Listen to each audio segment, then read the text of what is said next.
गढ़वा विधायक को अब कह दिया पागल। झारखंड मुक्ति मोर्चा झामुमो के प्रवक्ता धीरज कुमार दुबे ने विधायक सत्येंद्र नाथ तिवारी पर तीखा हमला बोलते हुए उन्हें बकवास और विनाश का प्रत्यक्ष उदाहरण बताया।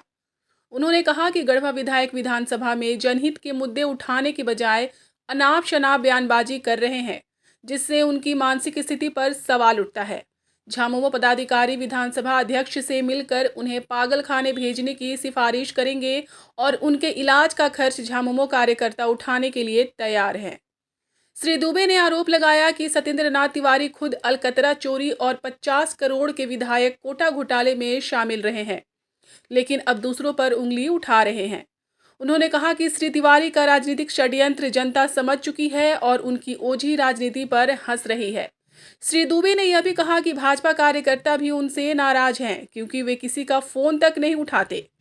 झामुमो ने चेतावनी दी कि यदि वे निराधार आरोप लगाना बंद नहीं करते तो उनके खिलाफ फिर से मानहानि का मुकदमा किया जाएगा। गौरतलब है कि अभी कुछ दिन पहले ही धीरज दुबे ने बयान जारी कर विधायक सत्येंद्र नाथ तिवारी को नालायक विधायक कहा था। अभी वह मुद्दा पूरी तरह से ठंडा भी नहीं हुआ कि अब विधायक को पागल खाने भेजने की बात कहकर राजनीतिक माहौल गर्मा दिया है। बहुत जल्द हम लोग विधानसभा अध्यक्ष माननीय श्री रविंद्रनाथ महतो जी से मुलाकात कर आग्रह करने वाले हैं कि गढ़वा विधायक सत्येंद्र नाथ तिवारी जी को पागल खाने में भर्ती कर दिया जाए और उनके इलाज में जो भी पैसा लगेगा वो झारखंड मुक्ति मोर्चा गढ़वा के कार्यकर्ता चंदा देकर उनका इलाज कराएंगे। क्योंकि मुद्दों पर बात नहीं कर रहे हैं, मुद्दा विहीन बातें वैसे झूठ को परसने का प्रयास कर रहे हैं। उनको अभी भी ये लग रहा है कि गढ़वा विधानसभा का विधायक वो नहीं है, बल्कि वो चुनाव हार चुके हैं। उनको अभी भी लगता है कि झूठ को परोसेंगे, दुष्प्रचार करेंगे और ये सब करके हम जनता के बीच में, ये चुनाव नहीं है विधायक जी, चुनाव नहीं है। चुनाव के मोड से बाहर आइए, यह अब आपका जिम्मेदारी निभाने का समय है। अभी भी आप हर घटना को पूर्व मंत्री मिथिलेश कुमार ठाकुर जी से जोड़ दे रहे हैं।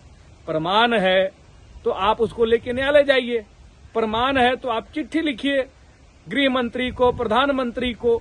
आप झूठ परोस कर आखिर क्या हासिल करना चाहते हैं? इस तरह के आपके मानसिक दिवालियापन का जो आप परिचय दे रहे हैं, ऐसा लग रहा है कि गढ़वा रंका विधानसभा से हम लोग एक नेता नहीं बल्कि एक जोकर को चुनकर भेज दिए। कुछ भी कहीं भी बोले जा रहे हैं। अपने अंदर की कुंठा को इस तरह से नहीं निकालना चाहिए कि आपके चरित्र और आपके मानसिक संतुलन पर ही लोग सवाल उठाने लगे। इसलिए मुद्दों पर बात कीजिए और वैसे चीजों को परोसिए जिसमें लगे कि हाँ, ये जनहित से जुड़ा हुआ है। जनता के सुखों दुखों से भाग जा रहे हैं आप, विधायकी का वेतन ले रहे हैं, सरकार का खर्च ले रहे हैं और रांची सहित अन्यत्र जगहों पर जाकर और अपना जीवन का गुजारा कर रहे हैं। तो ये करने के लिए गढ़वा की जनता आपको नहीं चुनी है।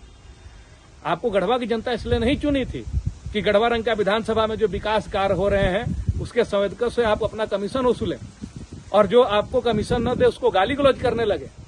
जिम्मेदारी को निभाइए। 5 साल गढ़वा की जनता आपको जिम्मेदारी दी है। अब आप विपक्ष की भूमिका में गढ़वा में नहीं है, आप वहां के विधायक हैं। जनता के समस्याओं से सरोकार रखिए, उनके सुखों दुखों में जाइए।